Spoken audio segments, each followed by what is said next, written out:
आज की तारीख में ड्रोन वॉर कोई साइंस फिक्शन नहीं बल्कि एक हकीकत बन चुका है।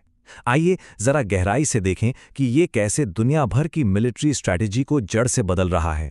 ये सिर्फ कोई नया हथियार नहीं है, ये तो जंग के सारे नियम ही दोबारा लिख रहा है। एक ऐसी दुनिया जहां एक छोटा सस्ता सा ड्रोन एक बहुत बड़े टैंक पर भारी पड़ सकता है। यही वो सवाल है जो आज हर डिफेंस स्ट्रैटेजिस्ट के दिमाग में घूम रहा है। ये टेक्नोलॉजी, स्ट्रैटेजी और युद्ध के इकोनॉमिक्स के बीच एक बिल्कुल नए रिश्ते को सामने लाता है। दुनिया भर की सेनाएं इस पहेली को सुलझाने में लगी हैं और इसका जवाब ही तय करेगा कि आने वाले समय में लड़ाइयां कैसे लड़ी जाएंगी। तो हम यहाँ सिर्फ एक नए हथियार की बात नहीं कर रहे हैं, हम देख रहे हैं कि लड़ाई का पूरा तौर तरीका ही बदल रहा है। ये एक ऐसा बदलाव है जहां साइज और कीमत अब ताकत का अकेला पैमाना नहीं रह गए हैं। अब जो चीज सबसे ज्यादा मायने रखती है वो है स्पीड, प्रिसिजन और नंबर्स।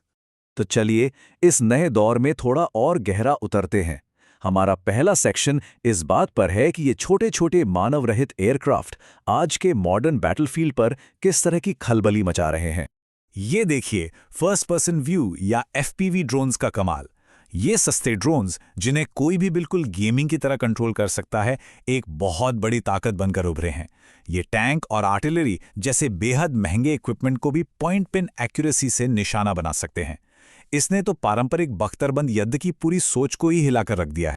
तो आखिर क्या चीज है जो इन ड्रोन्स को इतना खतरनाक बना देती है? सबसे पहली बात, इनकी कम लागत, मतलब इन्हें हजारों की तादाद में बनाया जा सकता है। ये अविश्वसनीय रूप से सटीक होते हैं, चलते फिरते टारगेट्स को भी हिट कर सकते हैं। और क्योंकि ये सस्ते हैं, इन्हें खोने का डर ज्यादा नहीं होता। लेकिन सबसे अहम बात यह है कि ये एक एसिमेट्रिक खतरा पैदा करते हैं जो सबसे एडवांस्ड डिफेंस सिस्टम्स को भी चकमा दे सकते हैं। और देखिए, ये खतरा यही नहीं रुकता, ये तो और भी तेजी से बढ़ रहा है। अब बात सिर्फ अकेले दुकेले ड्रोन की नहीं है। चीन जैसे देश एडवांस्ड स्वॉर्म टेक्नोलॉजी विकसित कर रहे हैं। जरा सोचिए, दर्जनों या सैकड़ों ड्रोन एक साथ एक दिमाग की तरह काम कर रहे हैं जो किसी भी मौजूदा डिफेंस सिस्टम को पूरी तरह से बेकार कर सकते हैं।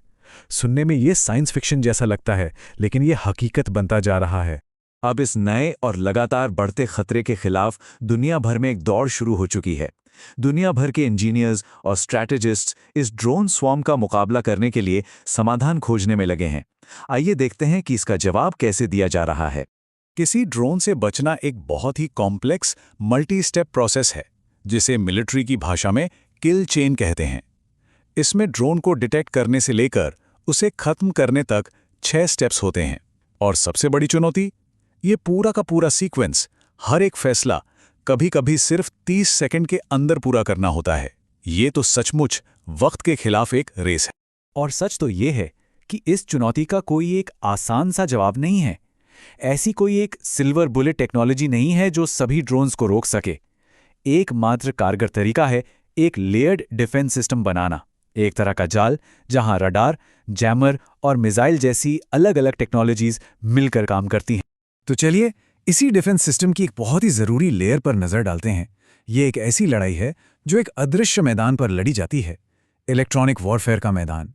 इलेक्ट्रॉनिक वॉरफेयर या ईडब्ल्यू का सीधा सा मतलब है इलेक्ट्रोमैग्नेटिक स्पेक्ट्रम को एक हथियार की तरह इस्तेमाल करना। इसका मकसद है ड्रोन के कम्युनिकेशन और नेविगेशन सिस्टम को जैम कर देना, उसे एक तरह से अंधा और बहरा बना देना। सोचिए, जैसे आप किसी के कान में इतनी जोर से चिल्लाएं कि उसे कुछ और सुनाई ही ना दे या उसे गलत रास्ता बता दें। ईडब्ल्यू अटैक के 2 मेन तरीके हैं, जैमिंग और स्पूफिंग। जैमिंग में क्या होता है कि ड्रोन के रिसीवर को बहुत सारे शोर या नॉइज से भर दिया जाता है, जिससे उसका अपने ऑपरेटर से कनेक्शन टूट जाता है।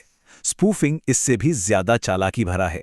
ये ड्रोन के जीपीएस को नकली सिग्नल भेजकर उसे बेवकूफ बनाता है, जिससे ड्रोन को लगता है कि वो कहीं और है और वो अपने टारगेट से मीलों दूर चला जाता है। और यहाँ हम देख सकते हैं कि इस इलेक्ट्रॉनिक जंग का जवाब कैसे दिया जा रहा है। ये सिर्फ सॉफ्टवेयर की बात नहीं है, ये स्मार्ट इंजीनियरिंग की भी बात है। जैसे एक साधारण सी मेटल की शील्ड ड्रोन के जीपीएस रिसीवर को बचा सकती है। ये जमीन से आने वाले जैमिंग सिग्नल्स को तो रोक देती है, लेकिन ऊपर आसमान से आ रहे असली सैटेलाइट सिग्नल्स को आने देती है। ये फिजिकल डिजाइन से इलेक्ट्रॉनिक हमले को नाकाम करने का एक बेहतरीन उदाहरण है।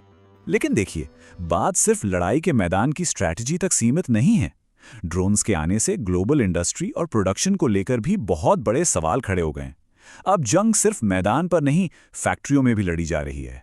ये कोट यूक्रेन की लड़ाई से मिले एक बहुत बड़े सबक को बताता है कि इंडस्ट्रियल कैपेसिटी एक बार फिर सबसे ज़रूरी हो गई है। हाईटेक हथियार तब तक किसी काम के नहीं जब तक आप उन्हें बड़ी तादाद में और लगातार बना नहीं सकते। जंग एक बार फिर से प्रोडक्शन की रेस बन गई है। जरा इन आंकड़ों को देखिए। रूस आज के समय में सारे पश्चिमी देशों को मिलाकर उनसे लगभग 3 गुना ज्यादा आर्टिलरी शेल्स बना रहा है। ये एक साफ इशारा है कि मॉडर्न लड़ाइयों को जीतने के लिए इंडस्ट्रियल ताकत कितनी ज्यादा जरूरी हो गई है। ये स्लाइड रूस और वेस्ट के बीच का फर्क साफ दिखाती है। रूस ने अपनी इकॉनमी को जंग के लिए तैयार करने के लिए पहले से बनी योजनाओं को तुरंत एक्टिवेट कर दिया।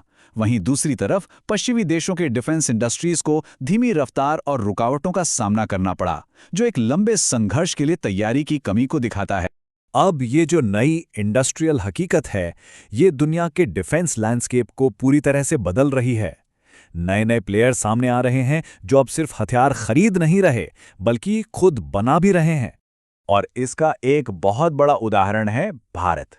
अपनी आत्मनिर्भर भारत पहल के जरिए भारत एक self reliant defence manufacturing power house बनने पर जोर दे रहा है। इसका मकसद इंपोर्ट पर निर्भरता कम करना और एक ग्लोबल एक्सपोर्टर बनना है। और ये सिर्फ एक नारा बनकर नहीं रह गया है। हिंदुस्तान एरोनॉटिक्स, भारत इलेक्ट्रॉनिक्स और लार्सन एंड टूब्रो जैसी कंपनियां भारत की डोमेस्टिक डिफेंस प्रोडक्शन को तेजी से आगे बढ़ा रही हैं। ये फाइटर जेट से लेकर एडवांस्ड इलेक्ट्रॉनिक वॉरफेयर सिस्टम तक सब कुछ बना रही हैं। इस इन्वेस्टमेंट का साइज समझने के लिए लार्सन एंड टूब्रो को मिले इस हालिया कॉन्ट्रैक्ट को ही देख लीजिए। 100 और K9 वज्र हॉवित्जर बनाने के लिए करीब $890 मिलियन का ऑर्डर। ये भारत के डिफेंस सेक्टर में हो रहे बड़े बदलाव को साफ दिखाता है। और ये सारी बातें हमें वापस वहीं ले आती हैं, इस टेक्नोलॉजी की अगली फ्रंटियर पर, ऑटोनॉमी।